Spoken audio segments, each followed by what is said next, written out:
Talk of the Town.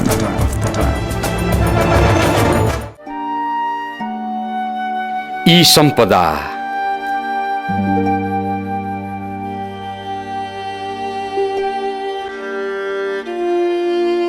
ई बस्ती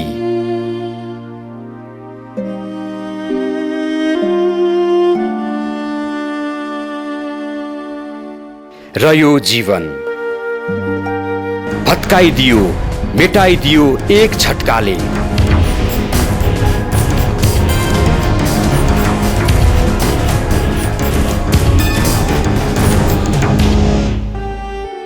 र निम्त्याइदियो त्रासदी, छाडी गयो पीडा र आँसु। अब पुस्नु छ आँसु र जुट्नु छ सहयोगमा, उद्धार राहतमा र पुनर्स्थापनामा। नमस्कार, यो कार्यक्रम टक अफ द टाउन र म सुनिल कोइराला। वैशाख 12 गते गएको महाभूकम्पले केन्द्रीय प्रशासकीय स्थल सिंहदरबारदेखि आम जनताको घर र झोपडीसम्म प्रभाव पारेको छ। सबैजना करिब करिब विस्थापितको अवस्थामा पुगेका छन्। यो महाविपत्तिको त्रास, महाविपत्तिको पूर्वानुमान यसभन्दा अगाडि लगातार हामीले कार्यक्रम टक अफ द टाउनमा प्रस्तुत गरिरह्यौँ। भूकम्पीय जोखिमको यो क्षेत्र, यसले निम्त्याउन सक्ने क्षति र यसबाट बच्नको लागि हामीले अपनाउन सकिने पूर्व तयारीहरू के हुन सक्छन् भनेर हामीले बारम्बार जानकार, सचेत र जागरण गराइरहेका छौँ। तर वैशाख 12 गतेको महाविनाशकारी भूकम्प, त्यसपछिको अन्य पराकम्पनहरूले सामान्य जस्तै बन्दै गइरहेको जनजीवनलाई फेरि झन्झन त्रासहरू थपिदिएको छ।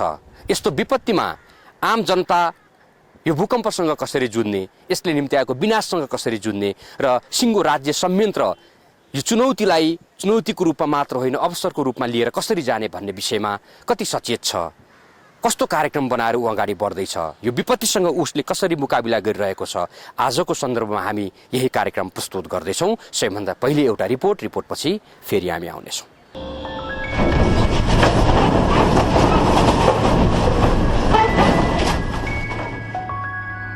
देश यति बेला भूकम्पको त्रासले त्राही त्राही भएको छ। पटक पटक गइरहने भूकम्पले मानिसको दिनचर्यालाई अस्तव्यस्त बनाइदिएको छ भने हजारौंको ज्यान गएको छ। लाखौं विस्थापित छन् र अरबौंको क्षतिले सबैलाई स्तब्ध बनाएको छ।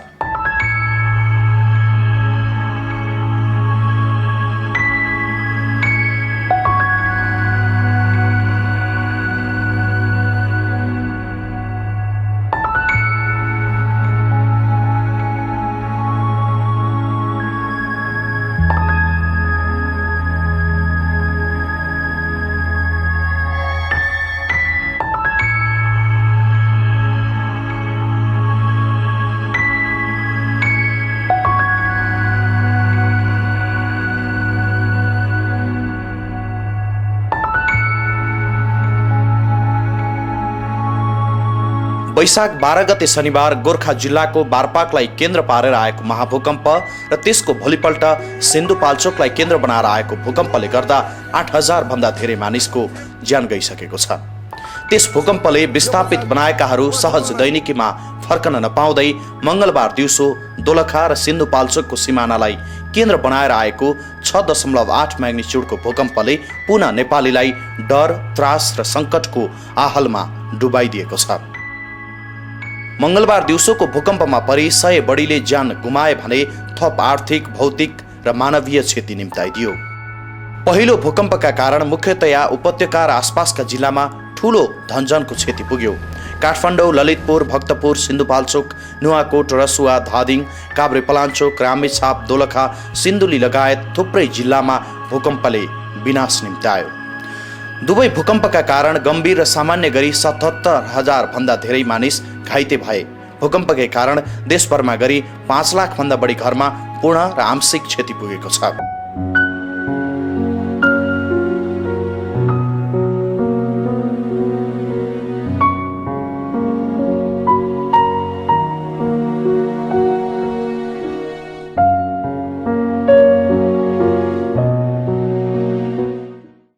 ठूला ठूला पराकम्पन जाने र त्यसले क्षति पुर्याउने क्रम जारी रहेकाले क्षतिको एकिन विवरण संकलन गर्न सकिएको छैन। तथापि करिब 2 लाख बढी घर बस्नै नमिल्ने गरी क्षति भएको अनुमान गरिएको छ। भूकम्पले गर्दा अर्थतन्त्रमा खर्बौंको क्षति पुगेको अनुमान अर्थशास्त्रीहरूले गरेका छन्। त्यस्तै सयौं वर्ष पुरानो नेपाली सम्पदा र सांस्कृतिक धरोहरलाई पनि भूकम्पले क्षतविक्षत बनाइदिएको छ। बस्तीहरूलाई उजाड बनाइदिएको छ, बालबालिकालाई टुहुरो बनाइदिएको छ। मानिसहरू अकालमा ज्यान गुमाउन बाध्य भएका छन्।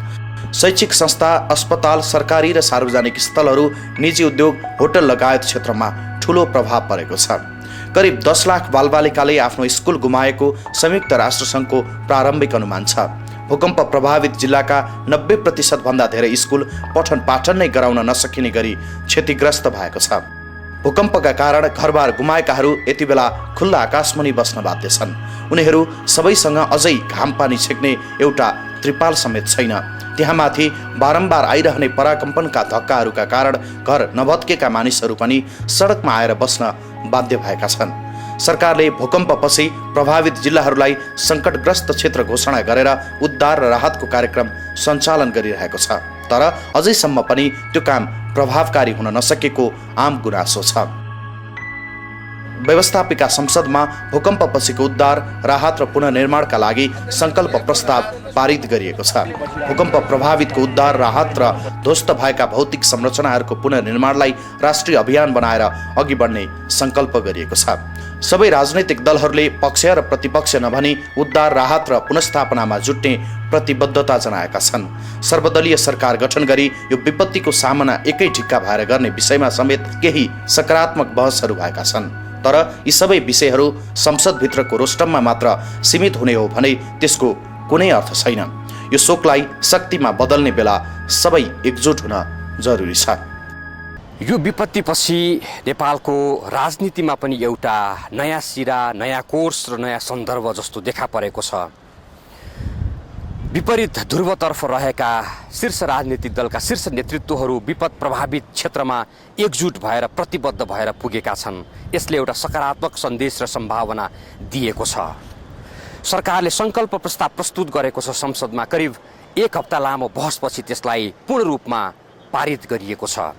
तत्काल राहत, उद्धार, पुनर्स्थापना र पुनर्निर्माणसम्मको तहमा राज्य एक भएर राजनीतिक दलहरू एक भएर लाग्ने प्रतिबद्धता प्रस्तुत भएका छन्। विपद व्यवस्थापनको विषयलाई छुट्टै अधिकार सम्पन्न प्रधानमन्त्रीकै नेतृत्वमा प्राधिकरण बनाएर अगाडि बढ्नुपर्छ भन्ने खालका धारणाहरू र सुझावहरू आएका छन् र सर्वदलीय सहमतीय सरकार निर्माण गरेर विपदसँग जुझ्नको लागि, संविधान निर्माणको लागि र यो राज्य पुनर्निर्माणको लागि एक समयसम्म, एक कालसम्म अगाडि बढ्नको लागि पनि आवाजहरू आएका छन्, दलहरूबाट प्रतिबद्धताहरू आएका छन्। यो सकारात्मक कुरा हो। त्यो सङ्कल्प प्रस्तावमाथि भएका छलफलहरू दल र दलका नेताहरूले र पूर्व प्रधानमन्त्रीहरूले राखेका सकारात्मक धारणाहरू के रहे अब हामी प्रस्तुत गर्छौँ। ठुल्ठुला विपत्तिहरू पछि या त देशहरू धराशायी भएर जान्छन्, राष्ट्रहरू धराशायी भएर जान्छन्, या ती राष्ट्रहरूले शिक्षा लिन्छन् र एउटा ठुलो तरक्की गरेर एउटा गुणात्मक फड्को हान्दै विकासतिर पनि जान्छन्। हामी प्रथम विश्वयुद्ध पछिको परिघटना हेरौँ या दोस्रो विश्वयुद्धपछि जापानको परिघटना हेरौँ, हिरोसिमा।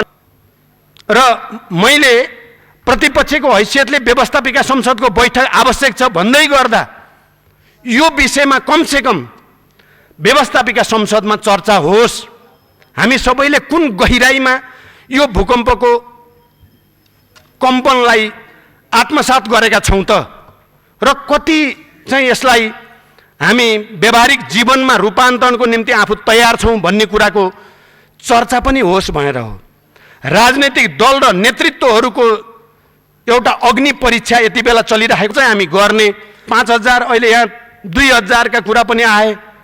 2000, 5000, 25000, 40000ले जनताले यति ठुलो भूकम्पको त्रासदीबाट चाहिँ राहत महसुस गरेको छ त भन्दा आम रूपमा त्यस्तो स्थिति छैन। यसपटकको भूकम्पले हामीलाई केही पाठ सिकाएको छ र एउटा राम्रो एकताको परिवेश वातावरण पनि तयार गरेको छ। र साँच्चै भन्ने हो भने राजनीतिक दलहरूको बीचमा पनि जुन एकताको भावना देखिएको छ, जनस्तरमा पनि जुन एकताको भावना देखिएको छ, विभिन्न जाति समुदायका जनताहरूको बीचमा जस्तो किसिमको एकता देखिएको छ त्यो अत्यन्तै प्रशंसनीय रहेको छ।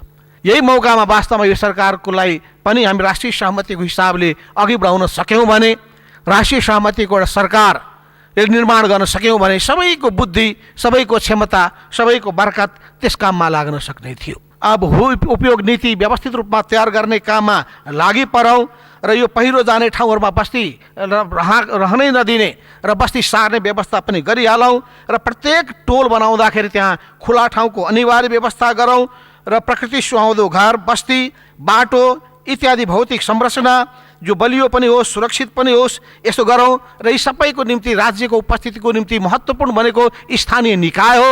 स्थानीय निकायको चुनाव गर्ने कुरामा पनि हामी उत्तिकै ध्यान दिउँ र पार्टीहरूको बिचको सहमतिको वातावरण बनाउने क्रममा नै सहमतिको सरकार पनि बनाऊँ, संविधान पनि जारी गरौँ। यी सबै कुराहरूको निम्ति जो सबैबाट आवश्यक सहयोग प्राप्त हुन्छ त्यो सहयोगलाई व्यवस्थित रूपमा हामी योजनाबद्ध रूपमा खर्च गर्न सकौँ। अहिलेसम्म अन्तर्राष्ट्रिय क्षेत्रमा जति पनि भूकम्पहरू गएका छन् ती भूकम्पहरूमा अपनाइएका जुन रणनीतिहरू छन्, कार्यनीतिहरू छन्, त्यहाँका अनुभवहरू छन्, त्यसको आधारमा हेर्दाखेरि हामीले पनि हाम्रो देशमा एउटा 3 तहको रणनीति लिएर अगाडि बढ्नुपर्ने आवश्यकता रहेको छ।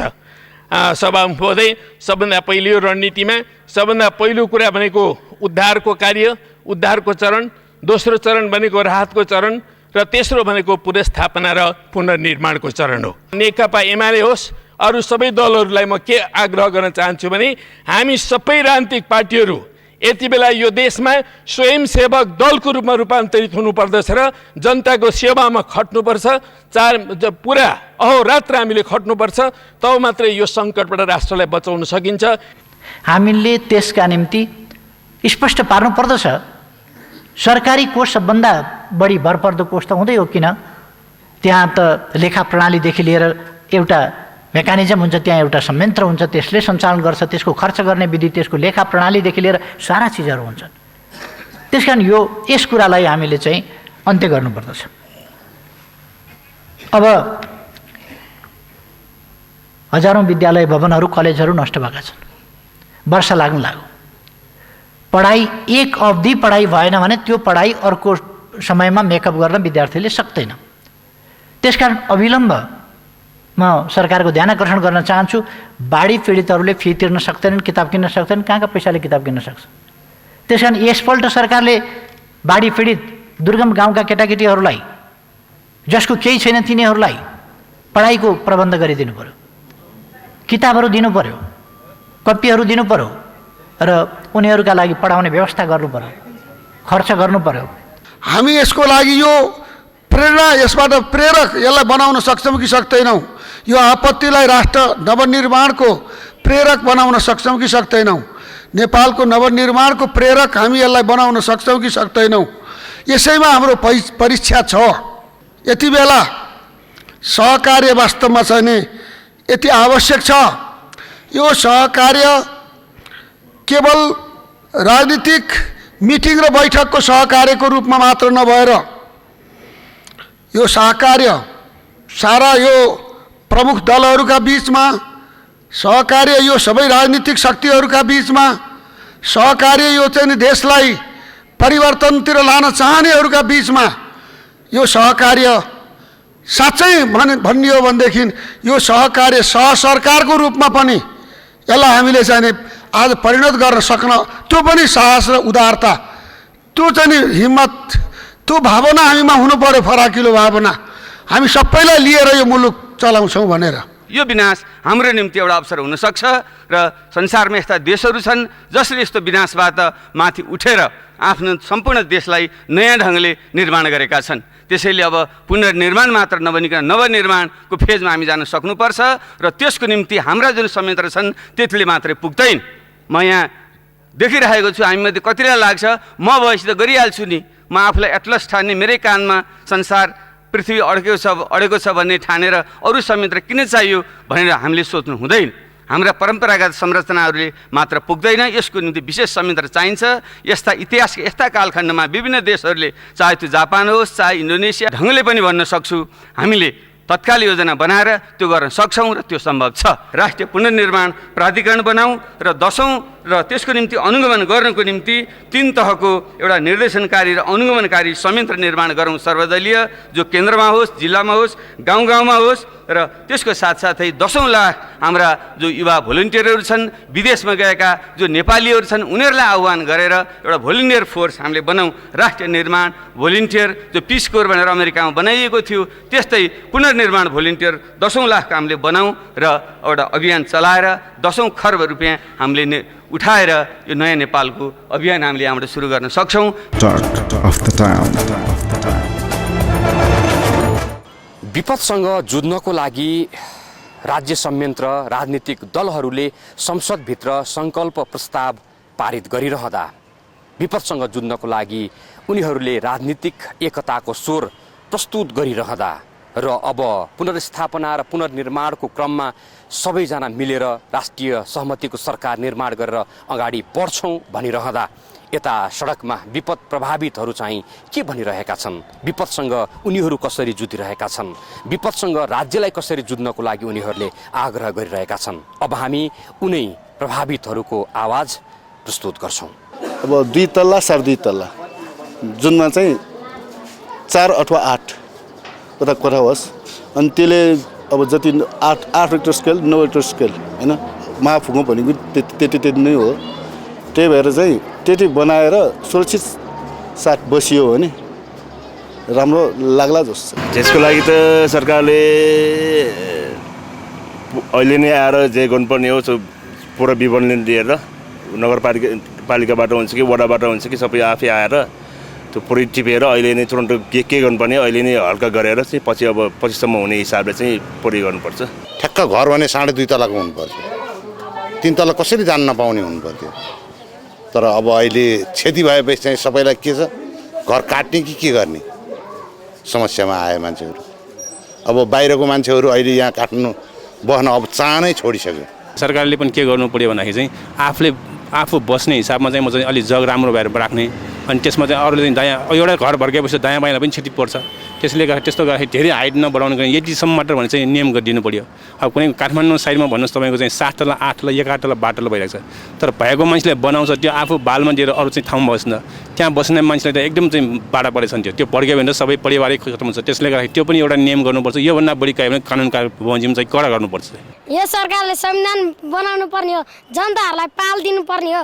गाउँघरमा कति दुःख पाछन् तिनीहरूलाई नि हेर्ने हो, रात बाँड्ने हो र बालबालिकालाई पाल्ने हो। त्यो त अब त्यो ठुल्ठुलो बिल्डिङहरू बनाउन सरकारले रोक गर्नु पर्यो, क्षेत्रफलको हिसाबले नि अब हेर्नु पर्यो।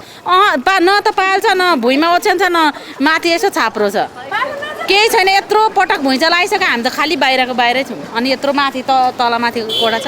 अब होइन धेरै थोर उहाँहरू सबैजना जुटेर मिलेर हामी यस्तो यो बिचली भएको परिवारहरूलाई चाहिँ उहाँहरूले राम्रोसँग मिलाएर राखिदिनु सक्नुभयो भने धेरै ठुलो धर्म हुन्छ। अब बर्खाको मौसम आइसक्यो होइन, अब गाउँघरतिर नि धेरैजना भागिसकेर चितवनतिर, अब पहिरोको पनि डर भयो नि त। अनि त्यही भएर उहाँहरूले अलिक चाँडोभन्दा चाँडो गरिदियो भनेदेखि बुढापाका कतिपय बच्चाहरू छन्, कतिपय परिवार गुमाएको मान्छेहरू छ होइन, उहाँहरूलाई पनि बस्ने ठाउँ यसो मिलाइदिनु भयो भने चाहिँ चाँडोभन्दा चाँडो हामीलाई यो बर्खा मौसमले त भेट्दैन नि। जुन हो तपाईँले अब व्यापारिक प्रयोजन हो, व्यापारीले त व्यापार गर्न खोज्छ, उसले त मुनाफा खोज्छ। त्यही छ, धेरै मुनाफा खोज्ने अब त्यो उद्देश्यले गर्दाखेरि नि यस्तो भएको। विशेष गरी काठमाडौँको ठुल्ठुला यो व्यापारिक प्रयोजनमा बनाएका भवनहरू चाहिँ क्षति भएको। सरकारले कति सहयोग गर्नुहुन्छ त्यसको क्षमताले होइन, रासन पानी दिनुहुन्छ कि पाल तिरपाल दिनुहुन्छ कि।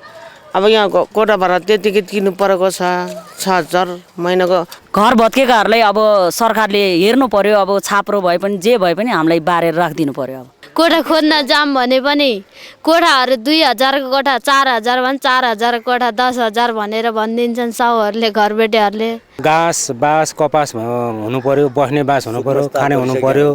हामी सुकुम्बासी भन्दा पनि सुकुम्बासीको त एउटा बस्ने घर बनाएर बसेको छ, तर हामी चाहिँ अब पालमुनि बस्नु परेको छ, मसिनो बच्चा बच्ची छ, गाह्रो छ। अहिले पाल एउटा केही पाएको छैन।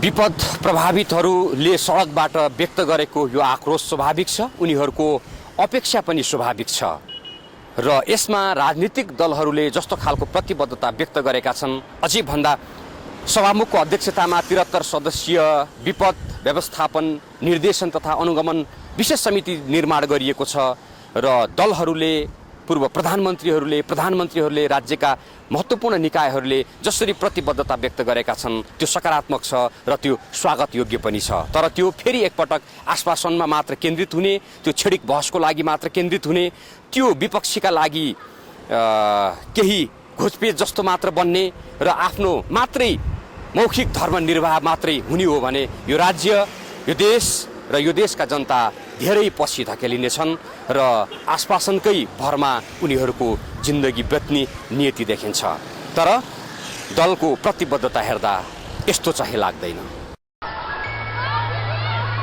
महाभूकम्प र त्यसपछिका पराकम्पनहरूले ठूलो मात्रामा धनजनको क्षति पुर्याएपछि मानिसहरू त्यसको शोकसँगै पुनर्निर्माण र पुनर्संरचनाको विषयमा केन्द्रित हुन थालेका छन्। भूकम्पले भत्काएको घरमुनि त्रिपाल ओढेर बसेका मानिसहरू नयाँ घर बनाउने तयारीमा जुट्न थालेका छन्।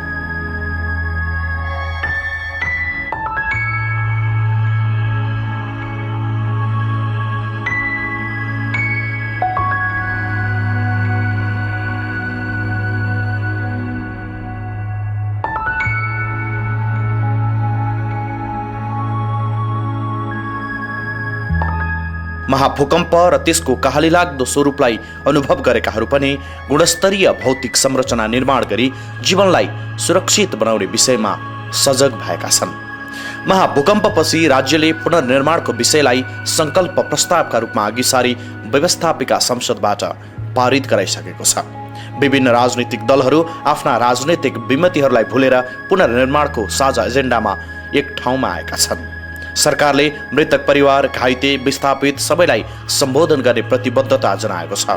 तथापि त्यसको गति भने अत्यन्तै ढिला जस्तो पनि देखिएको छ।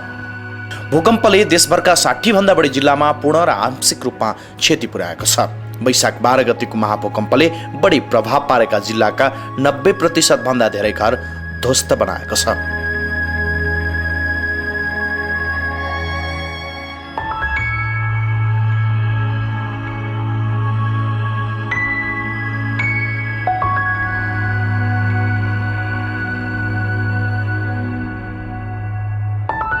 ती सबै नागरिकको घर पुनर्निर्माण गर्न अब सरकारको सहयोगको खाँचो पर्छ। घर ध्वस्त भएकाहरूलाई क्षतिपूर्ति दिने सरकारी निर्णय र त्यसको छरितो कार्यान्वयन पक्ष जनताले महसुस गर्न चाहेका छन्। भूकम्पपछिको यस विषम अवस्थालाई मध्यनजर गर्दै विपत्तिको सामना गर्नुपर्ने अवस्थामा राज्यका सबै शक्ति, संयन्त्र तथा निकायहरूको मजबुत खटाइको आवश्यकता छ। विभाजित भएका र विभाजित मानसिकता बोकेका राजनैतिक दलको मुख्य एजेन्डा पुनर्निर्माणतिर केन्द्रित हुन आवश्यक छ। पुनर्निर्माणका सन्दर्भमा पनि भूकम्पीय दृष्टिकोणबाट सुरक्षित र शक्तिशाली भौतिक संरचनाको निर्माणमा जोड दिनुपर्छ। भूकम्प प्रतिरोधी घर निर्माणलाई कडाइका साथ पालना गराउनका लागि भवन निर्माण संहितालाई कार्यान्वयन गराउनुपर्छ। त्यस्तै व्यवस्थापिका संसदका सदस्यहरूले भने जस्तै विपद व्यवस्थापनका लागि एउटा प्राधिकरणको आवश्यकता पनि खड्किएको छ। यस्ता विपत्तिपछिको अवस्थालाई पुनर्निर्माणको अवसरका रूपमा लिई अघि बढ्नुको साथै पूर्व सूचना बिना निम्तने प्राकृतिक प्रकोपको सामना गर्न तम तयार हुनुपर्छ। यसर्थ यस विपत्तिलाई पाठका रूपमा लिई सुरक्षित र सभ्य समाजको विकासका लागि पुनर्निर्माण र पुनर्जागरणको नयाँ अध्याय थालनी गर्नु आवश्यक छ। यो जनप्रतिनिधिमूलक सार्वभौम संसद हो, संविधान सभा हो, जहाँ नीति, नियम, ऐन, कानुन र संविधानको बहस हुने गर्दछ। साँच्चै राजनीतिक दलहरूले प्रतिबद्धता व्यक्त गरे जस्तै, सरकारले प्रतिबद्धता व्यक्त गरे जस्तै, संकल्प प्रस्ताव जसरी पारित भएको छ त्यही अनुरूपमा विपदसँग जुझ्नको लागि छुट्टै अधिकार सम्पन्न प्राधिकरण निर्माण गरेर विपद अघि, विपदको बेला र विपद पछि आम जनतालाई जनचेतना दिँदै आम जनता, पीडामा परेका जनताहरूलाई तत्काल खोजी उद्धार राहत गरेर कमभन्दा कम क्षति निम्त्याउने गरी अथवा कमभन्दा कम क्षति बेहोर्ने गरी विपदको सामना गर्न अब हामी चुक्नु हुँदैन र यो विपदले सिकाएको पाठलाई हामीले आत्मसात गरेर यस्ता खालका विपत्तिसँग जुझ्नको लागि पुरै तयारी अवस्थामा हामी राज्य संयन्त्र, आम समुदाय र एक एक व्यक्ति र परिवार बस्न आवश्यक छ। विपद कुनै पनि समय हुन सक्दछ। विपदबाट हामी आत्तिने भाग्ने होइन, त्यसको सामना गर्न, डटेर सामना गर्न तयार हुन सक्नु पर्दछ। यसको लागि हामी सबै एकपटक फेरि पूर्व तयारीमा जुट्न आवश्यक छ र राज्य संयन्त्रले आफ्ना सम्पूर्ण निकायहरूलाई विपदसँग जुझ्नको लागि चुस्त दुरुस्त अवस्थामा राख्न जरुरी छ। हवस् त, आजको लागि कार्यक्रम टक अफ द टाउनको निर्धारित समय सकिएको छ। सम्पूर्णलाई आज्ञा दिनुहोस्। नमस्कार। ई सम्पदा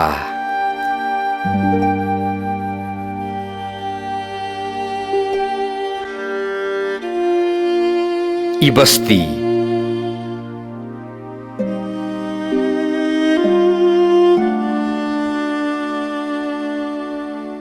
र यो जीवन भत्काइदियो, मेटाइदियो एक झट्काले।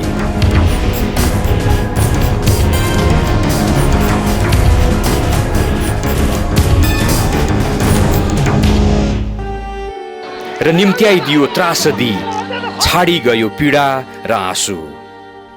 अब पुस्नु छ आँसु र जुट्नु छ सहयोगमा, उद्धार राहतमा र पुनर्स्थापनामा। Talk of the Town.